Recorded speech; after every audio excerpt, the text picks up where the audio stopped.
हम जब किसी भी पूजा की शुरुआत करते हैं तो उसकी शुरुआत उसकी सामग्री से होती है और सबसे महत्वपूर्ण है किसी भी पूजा को सफल बनाने के लिए, उसके सार्थक फल के लिए, कि वो सामग्री क्या हो। दर्शकों को मैं बतलाना चाहता हूँ, सबसे महत्वपूर्ण भगवान श्री कृष्ण की जन्माष्टमी में खीरा होता है।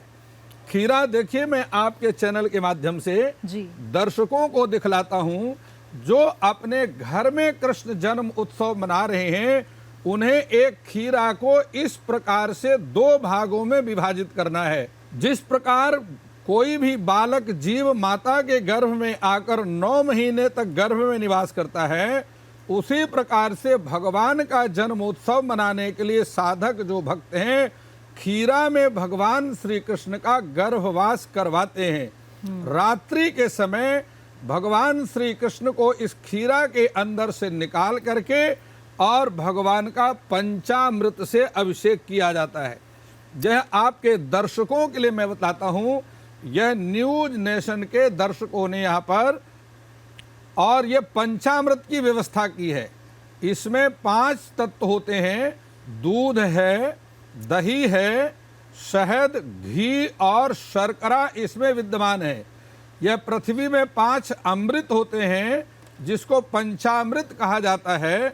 इस पंचामृत के द्वारा भगवान श्री कृष्ण का विष्णु सहस्त्रनाम का उच्चारण करते हुए अथवा शुक्ल यजुर्वेद में वर्णित पुरुष सूक्त का उच्चारण करते हुए मध्य रात्रि के 12 बजे भगवान श्री कृष्ण के जन्म से और उनका अभिषेक किया जाता है।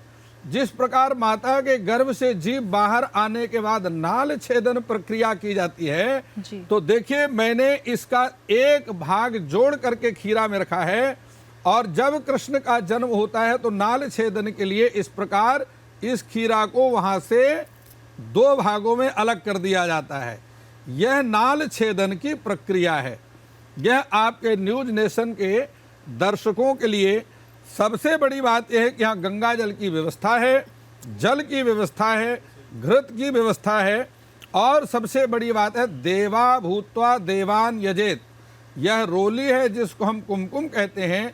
सभी भक्तों को रोली अर्थात कुमकुम और गोपी चंदन का तिलक लगाया जाता है, क्योंकि देवता बन करके ही देवता का पूजन किया जाता है।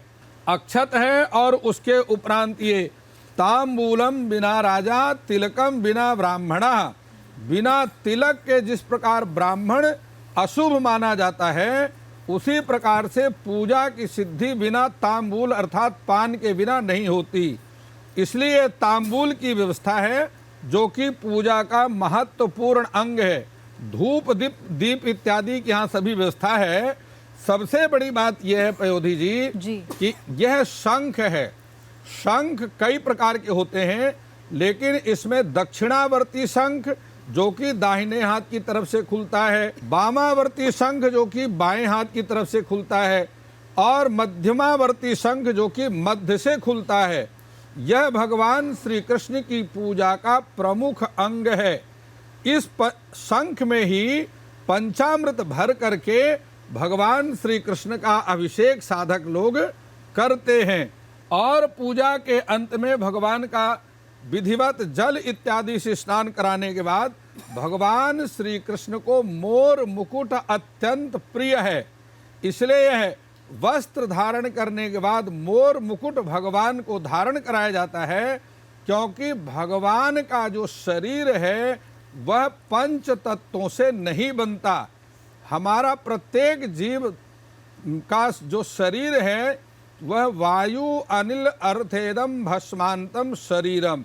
वायु अनिल अर्थ इत्यादि 5 तत्वों से बनता है, लेकिन भगवान का जो शरीर है, श्री विग्रह है, वह आनंद तत्व से बनता है। इसलिए ना उनकी मृत्यु होती है और ना ही कृष्ण का जन्म होता है।